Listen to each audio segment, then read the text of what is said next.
నమస్కారం. సిటీ వార్తలకు స్వాగతం. కార్యకర్తల ముఖాముఖి కార్యక్రమం టీడీపీ పశ్చిమ నియోజకవర్గం కార్యాలయంలో జరిగింది. శ్రీనివాసరావుపేటలోని పార్టీ కార్యాలయంలో జరిగిన కార్యకర్తల ముఖాముఖి కార్యక్రమంలో ఎమ్మెల్యే గల్లా మాధవి పాల్గొన్నారు. ఈ సందర్భంగా ఆమె మాట్లాడుతూ కార్యకర్తలతో ముఖాముఖి కార్యక్రమం 2 వారాలుగా నిర్వహిస్తున్నామన్నారు. పార్టీకి కార్యకర్తలే ప్రాణం, అందుకే వారి సమస్యలపై దృష్టి పెట్టామన్నారు.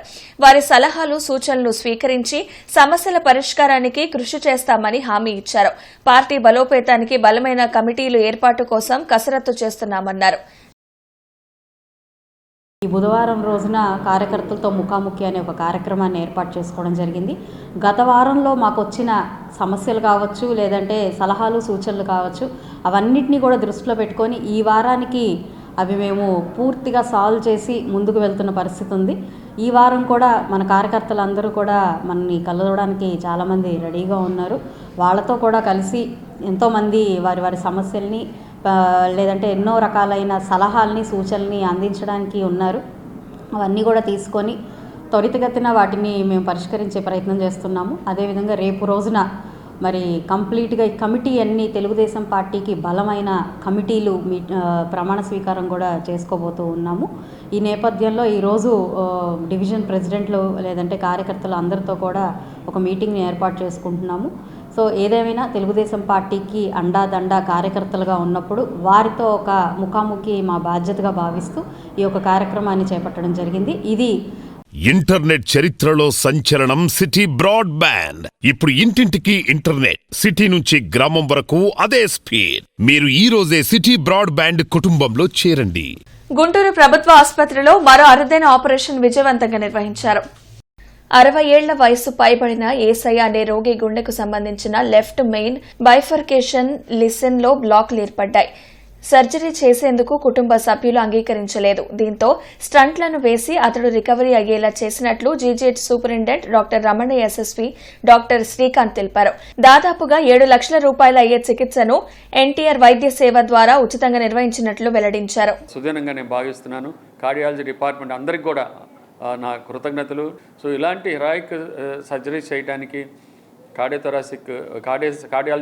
కార్డియాలజీ డిపార్ట్మెంట్ వాళ్ళు ముందుకు రావటము, అలాగే ఇక్కడున్న ఎక్విప్మెంట్స్ తోటే మనకి మళ్ళీ అవి కావాలి ఇవి కావాలి అని చెప్పి హైయర్ అండ్ ఎక్విప్మెంట్ ఏమీ అవసరం లేకుండా ఇక్కడ ఉన్న వాటితోటి, ఎందుకంటే ఇక్కడ అన్నీ ఉన్నాయి వాళ్ళకి క్యాత్ ల్యాబ్లో. సో అన్నీ వాళ్ళు అవన్నీ యూజ్ చేసి ఎన్టీఆర్ వైద్య సేవలో ఈ కేసు చేసి పెట్టి ఆ పేషెంట్ని చక్కగా సేఫ్గా ఇంటికి పంపించడం అనేది ఒక గొప్ప ఒక మంచి ప్రయత్నంగా నేను, ఎందుకంటే ఇది ఫస్ట్ ఆఫ్ ఇట్స్ కైండ్ ఇక్కడ మనం చేయటం ఈ రిస్క్ తీసుకొని చెప్పడం అనేది అది గొప్ప విషయము. యూజువల్గా బయట అయితే దీనికి ఐఓస్ అని లేకపోతే ఓసిటీ అని తీసుకొని దాంతో ప్రెసిడెంట్ యాంజియోప్లాస్టీ చేస్తారు. దానికి ఖర్చు సుమారుగా 4 నుంచి 7 లక్షల దాకా అవుతుంది. సో మనం కంప్లీట్గా ఎన్టీఆర్ వైద్య సేవలో చేసాము ఇది. సో ఎన్టీఆర్ వైద్య సేవలో మనకి హాస్పిటల్లోకి 85,000లో మొత్తం చేసాం కేసు. హాస్పిటల్కి వచ్చే అమౌంట్ 85,000లో left main bifurcation with double DK crush technique అంటాము, డబుల్ కీస్ క్రష్ టెక్నిక్ అంటాము. సో ఈ టెక్నిక్ అనేది ఆల్మోస్ట్ రిజల్ట్స్ ఎలా ఉంటాయంటే 5 year results comparable to CABG bypass surgery తోటి కంపేరబుల్గా ఉంటాయి రిజల్ట్స్. సో అందుకని ఆ టెక్నిక్ కూడా వాడాము. సో ఆ టెక్నిక్ ద్వారా 2 స్టెంట్లు చేశాము. పేషెంట్ చక్కగా ఉన్నారు. మరణించిన న్యాయవాదులకు మ్యాచింగ్ గ్రాంట్ 4 లక్షలు రాష్ట్ర ప్రభుత్వం విడుదల చేసింది. ఈ సందర్భంగా ముఖ్యమంత్రి చంద్రబాబుకు ఐఎల్ఏ నేతలు ధన్యవాదాలు తెలిపారు. జిల్లా కోర్టు ఎదుట జరిగిన సమావేశంలో ఐఎల్ఏ రాష్ట్ర అధ్యక్షులు జి శాంతకుమార్ మాట్లాడారు. లాయర్ల న్యాయమైన కోరికను పరిష్కరించిన రాష్ట్ర ప్రభుత్వానికి ధన్యవాదాలు తెలిపారు. న్యాయవాదులందరికీ ఉచిత ఆరోగ్య బీమా కార్డులు ఇవ్వాలని డిమాండ్ చేశారు. జూనియర్ న్యాయవాదులకు నెలకు 10,000 రూపాయలు స్టైఫండ్ ఇవ్వాలని కోరారు. ఈ కార్యక్రమంలో బార్ అసోసియేషన్ ప్రెసిడెంట్ రమేష్, ఎం బ్రహ్మేశ్వరరావు, అబ్బరాజు, రఘురాం తదితరులు పాల్గొన్నారు. గత ప్రభుత్వం అంగీకరించినటువంటి చనిపోయిన న్యాయవాదుల కుటుంబాలకి ఇస్తానన్నటువంటి మ్యాచింగ్ గ్రాంట్ 4 లక్షల రూపాయలు అందరికీ చనిపోయిన న్యాయవాదుల కుటుంబాలకు ఇవ్వాలని చెప్పేసి డిమాండ్ చేస్తాం. దాంతోపాటు జూనియర్ న్యాయవాదులకి స్టైఫండ్ని 5 సంవత్సరాల పాటు నెలకు 10,000 రూపాయల చొప్పున ఇవ్వాలని, అలాగే న్యాయవాదులందరికీ హెల్త్ ఇన్సూరెన్స్ కార్డుల్ని ఇష్యూ చేయాలని, ఇళ్ల స్థలాలను కేటాయించాలని 5 డిమాండ్లు చేస్తూ వచ్చాం. వాటిలో స్టేట్ బార్ కౌన్సిల్ వారు 10 లక్షలకు పెంచమని మేము డిమాండ్ చేస్తే 9 లక్షలకు పెంచారు. మేము వారిని దాన్ని ఆహ్వానిస్తూ దాన్ని 10 లక్షలకు పెంచాలని డిమాండ్ చేస్తున్నాం. ప్రభుత్వ మెడికల్ కాలేజీల ప్రైవేటీకరణ అంశాన్ని ప్రభుత్వం వెనక్కి తీసుకోవాలంటూ వైఎస్సార్ కాంగ్రెస్ పార్టీ శ్రేణులు నిరసన ర్యాలీ నిర్వహించారు.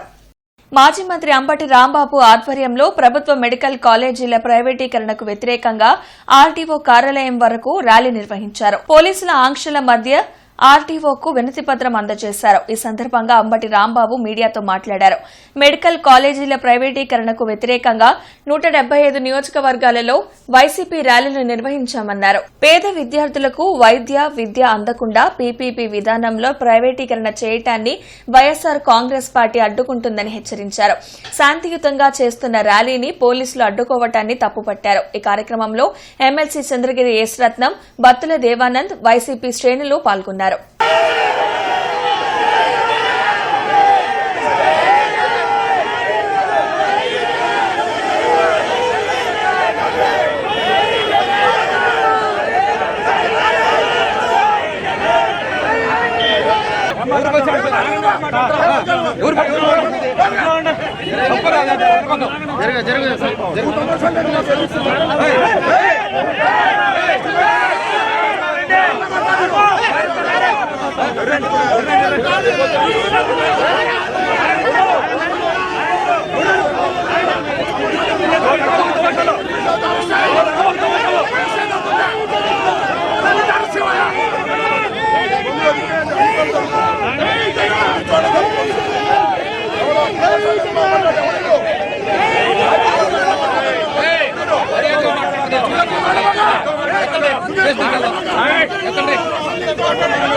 పేద ప్రజలకు అన్యాయం చేస్తున్నారు, ధనవంతులకు కట్టబెడుతున్నారు. ఇది అన్యాయం. దీన్ని విత్డ్రా చేసుకోవాలనేది మా ప్రధానమైనటువంటి ధ్యేయంగా, డిమాండ్గా పెద్ద ఎత్తున మేము చేస్తున్నాం. నేను మనవి చేస్తున్నాను, ఈ ఉద్యమాన్ని ఎంత దూరమైనా వెళ్తాం. ప్రభుత్వం తమ విధానాన్ని మార్చుకునేంత వరకు వెళ్తాం. ప్రభుత్వ రంగంలోని మెడికల్ కళాశాలలను నడిపేంత వరకు కూడా ఈ ఉద్యమం ఆగదు, వెనకడుగు వెయ్యము అని కూడా ఈ సందర్భంగా నేను మనవి చేస్తున్నాను. యువత మాదక ద్రవ్యాలకు బానిసలైతే ఆరోగ్యంతో పాటు జీవితాలు నాశనమవుతాయని నార్కోటిక్స్ విభాగం ఎస్ఐ ఎం సునీల్ బాబు అన్నారు. జిల్లా యువజన సేవలు స్టెప్, గుంటూరు టీజేపీఎస్ కళాశాల, ఎన్ఎస్ఎస్ యూనిట్ సంయుక్త ఆధ్వర్యంలో మాదక ద్రవ్యాల నివారణపై చెల్లావారిపాలెం గ్రామంలో అవగాహన సదస్సు నిర్వహించారు. సునీల్ బాబు మాట్లాడుతూ విద్యార్థులు మాదక ద్రవ్యాలను వినియోగిస్తే పోలీసులు కేసు నమోదు చేసి జైలుకు పంపడంతో పాటు భవిష్యత్తులో ప్రభుత్వ ఉద్యోగాలకు అనర్హత వేటు పడుతుందన్నారు. గ్రామంలో విద్యార్థులు ప్లకార్డులు పట్టుకుని ర్యాలీ నిర్వహించారు. కార్యక్రమంలో జిల్లా స్టెప్ విభాగం మేనేజర్ బి రాధిక, టీజేపీఎస్ కళాశాల ఎన్ఎస్ఎస్ ప్రోగ్రాం అధికారి సుధీర్, స్టెప్ జేఏ వి సాయి సాత్విక్ విద్యార్థులు పాల్గొన్నారు.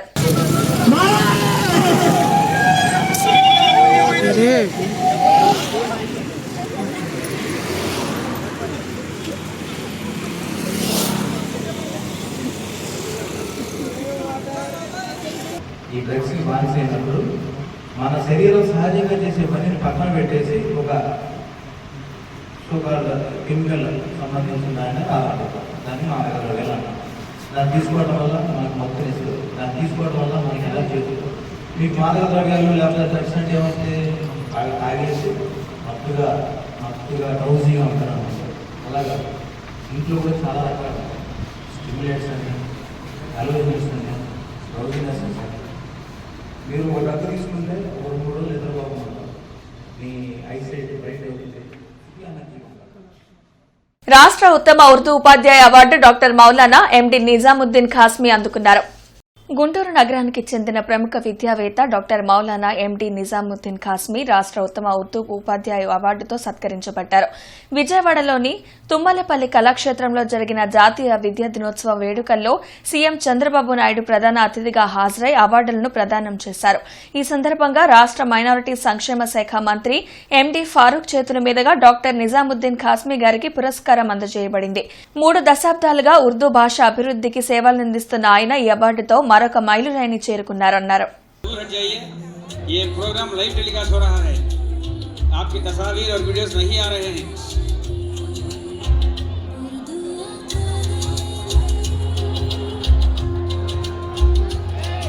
ఇంటర్నెట్ చరిత్రలో సంచలనం సిటీ బ్రాడ్బ్యాండ్. ఇప్పుడు ఇంటింటికి ఇంటర్నెట్, సిటీ నుంచి గ్రామం వరకు అదే స్పీడ్. మీరు ఈ రోజే సిటీ బ్రాడ్బ్యాండ్ కుటుంబంలో చేరండి.